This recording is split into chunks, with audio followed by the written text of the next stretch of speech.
હું જીઆઈ પટેલ. આપણે chapter number 8 ધોરણ 10ની અંદર કુદરતી સંસાધનો જેનો બીજો ભાગ જોઈશું.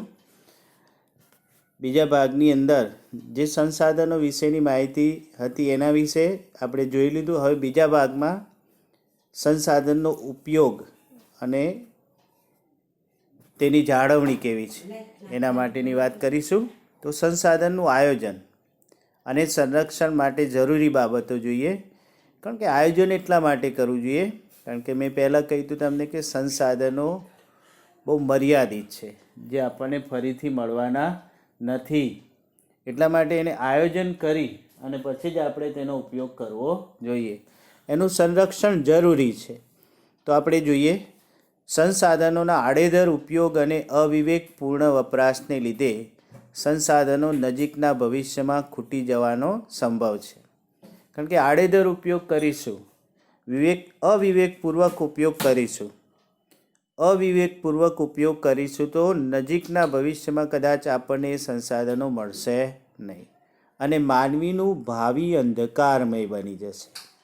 તો માનવીનું ભાવિ અંધકારમય ન બનાવવું હોય તો આપણે સંસાધનનો વિવેકપૂર્વક ઉપયોગ કરવો જોઈએ. આમ થતું અટકાવવા માટે નીચેના પગલાં કયા છે જોઈએ આપણે.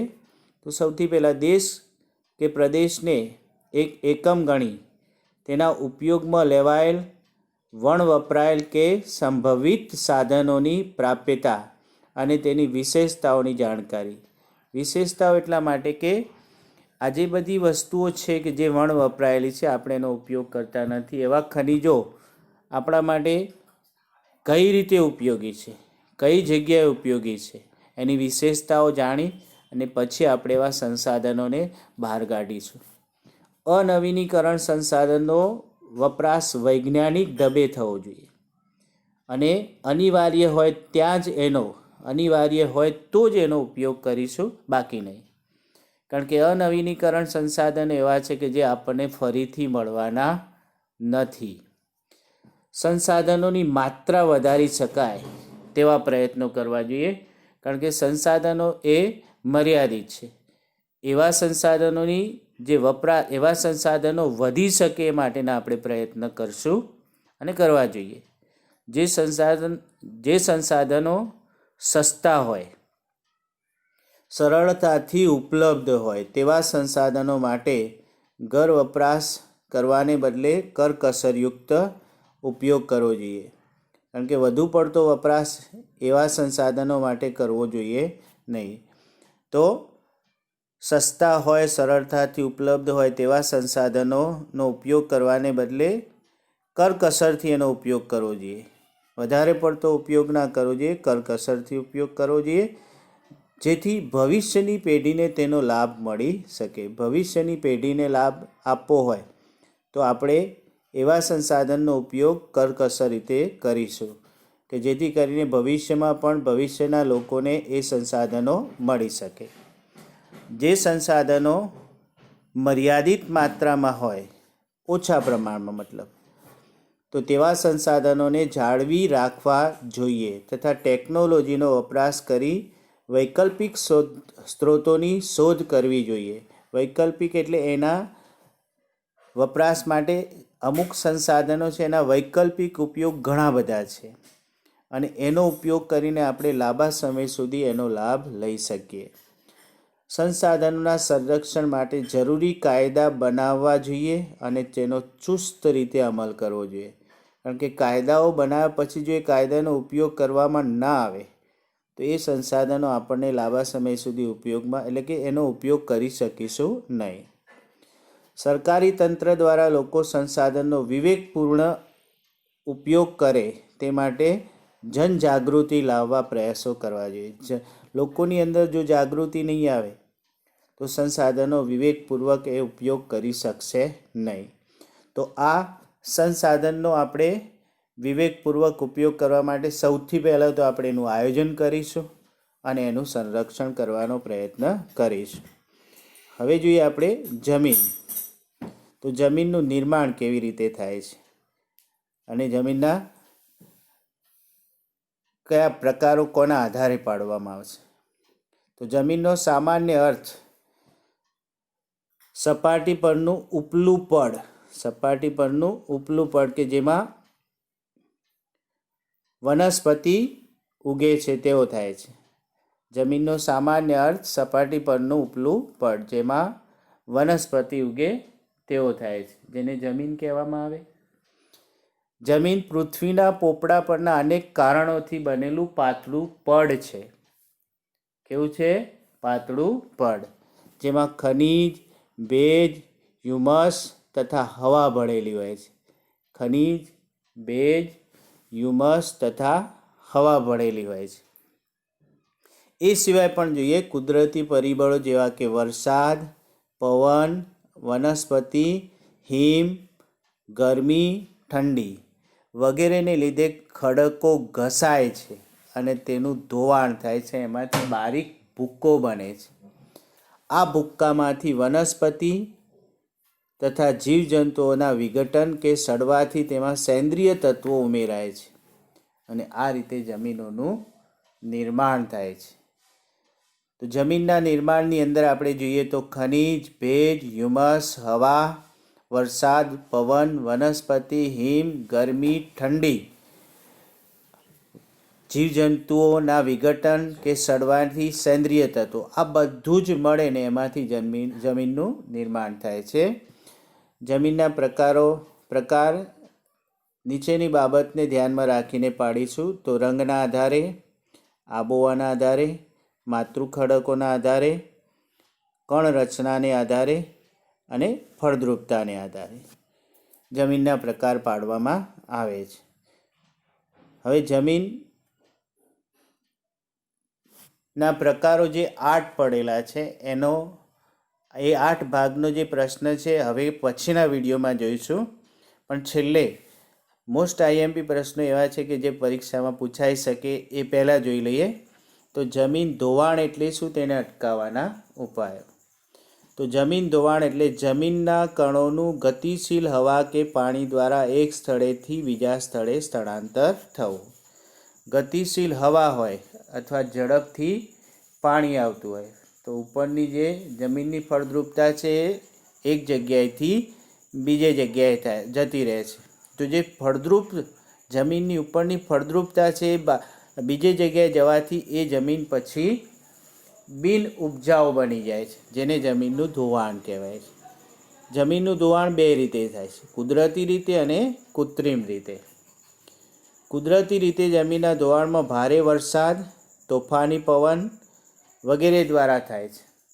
જ્યારે કૃત્રિમ રીતે જોઈએ તો મોટા ઉદ્યોગો સ્થાપી જમીનનું ધોવાણ કરવામાં આવે છે. કે જે જમીન ઉપર મોટા ઉદ્યોગ સ્થાપવામાં આવે એ જમીન પછી લાંબે ગાળે બિન ઉપજાઉ બની જાય છે. આજુબાજુની જમીન પણ બિન ઉપજાઉ બનતી જાય છે. એના કારણે જમીનનું ધોવાણ થાય છે. એ કૃત્રિમ રીતે છે. હવે જમીન ધોવાણ થાય છે એના કારણે જમીનની ઉપર જે ખેતીલાયક જમીન છે ઘટતી જાય છે. તેવું ના થાય એટલા માટે જમીન ધોવાણને અટકાવવું જરૂરી છે. તેના ઉપાયો જોઈએ. સૌથી પહેલો ઉપાય તો જમીન પર ચરાણ પ્રવૃત્તિને નિયંત્રણ લાવવી જોઈએ. કારણ કે એક જ જમીન પર અસંખ્ય પ્રકારના પશુપાલકો વારંવાર ચરવા માટે આવે તો એ જમીન બિન ઉપજાઉ બની જાય છે. ઢોળાવવાળી જમીન પર સીડીદાર ખેતરોથી ખેતી કરવી જોઈએ. કારણ કે ઢોળાવવાળી જમીન પર જો સીડીદાર ખેતરો બનાવવામાં ના આવે અને સીધો ઢાળ હોય તો ઉપરથી જે પાણીનો પ્રવાહ આવે છે એટલો બધો ઝડપી આવે છે કે પોતાની સાથે બધો જ કાપ ઢસડીને નીચેના ભાગમાં લઈ જાય છે, જેના કારણે એ જમીન બિન ઉપજાઉ બની જાય છે. તો એવું ના થાય એટલા માટે એ પર્વતો ઉપર સીડીવાળો ભાગ બનાવી દેવામાં આવે છે, જેના કારણે પાણી એક સીડી ઉપરથી બીજી સીડી ઉપર આવે એટલે એનો પ્રવાહ ધીમો થઈ જાય છે, જેના કારણે જમીનનું ધોવાણ થતું નથી. પડતર જમીન પર વૃક્ષો વાવવામાં આવે કે જેના કારણે એ જમીન ઉપજાઉ બની શકે છે અને ધોવાણ થતું અટકી શકે છે. પાણીના વહેડા પડ્યા હોય ત્યાં આડબંધ બાંધવો જોઈએ. વહેડા પડ્યા હોય તો વહેડો એટલા માટે પડે કે એક જ જગ્યાએ પાણીનો પ્રવાહ વહે જ જાય તો ત્યાં એ જમીનને ખોદી નાખે છે અને ઊંડી ખીણ બની જાય છે, વહેડો પડી જાય છે. એ વહેડાને બંધ કરવા માટે જો વચ્ચે આડબંધ બાંધી દેવામાં આવે તો એ આડબંધ બાંધ્યા પછી પાણી ઉપર થઈને આવે તો એ જમીનનું ધોવાણ અટકી જશે. પાણીનો વેગ ધીમો પાડવા માટે ઢાળવાળા ખેતરમાં ઊંડી ખેડ કરવી જોઈએ કે જેના કારણે એ ખેતરમાં પાણી ભરાઈ રહે અને જમીનની અંદર ઉતરી જાય. રણ પ્રદેશને જો આગળ વધતું અટકાવવું હોય તો વૃક્ષોનું વાવેતર કરવું જોઈએ. વૃક્ષો વધારે વાવવાથી રણ પ્રદેશ આગળ વધતો નથી. અને પશુ ચરાણને અટકાવવા માટે હારબંધ વૃક્ષોનું વાવેતર.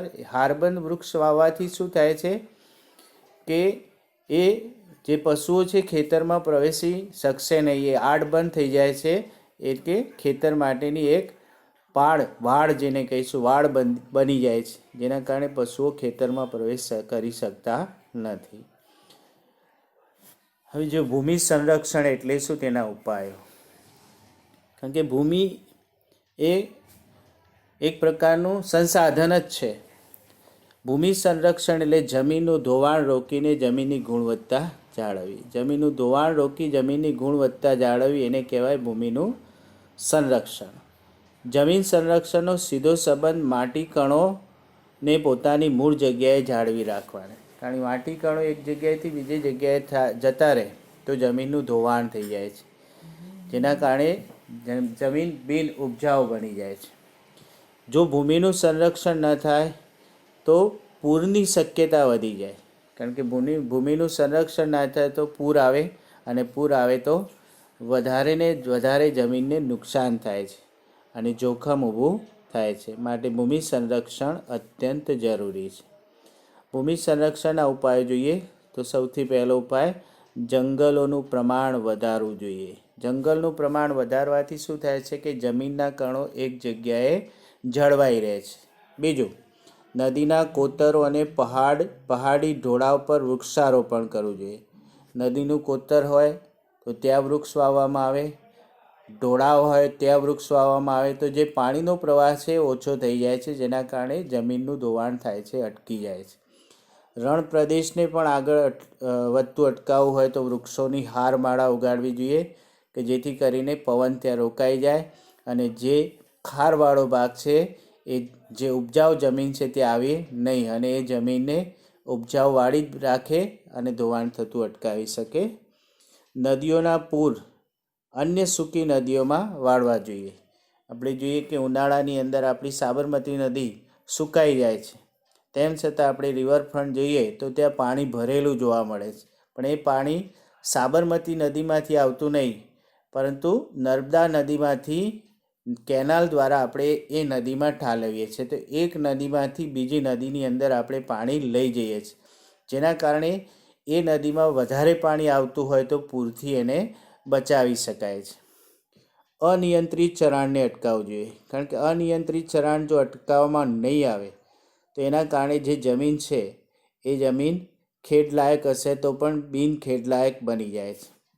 ત્યાર પછી આપણે જોઈએ કે અમુક ખેતરો એવા છે કે જેનું ધોવાણ થતું અટકાવવા માટે આપણે થોડીક વૈજ્ઞાનિક પદ્ધતિથી ખેતી કરવી જોઈએ.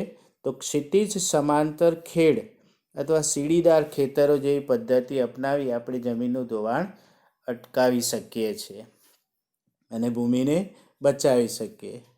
ફળદ્રુપતા ગુમાવી બેઠેલા જે જમીન છે એની અંદર પુનઃ સેન્દ્રિય પદાર્થ ઉમેરવા જોઈએ, મતલબ ખાતર નાખી અને જમીનને ફળદ્રુપ બનાવવી જોઈએ, જેના કારણે એ જમીન પાછી ફરીથી ઉપજાઉ બની શકે છે.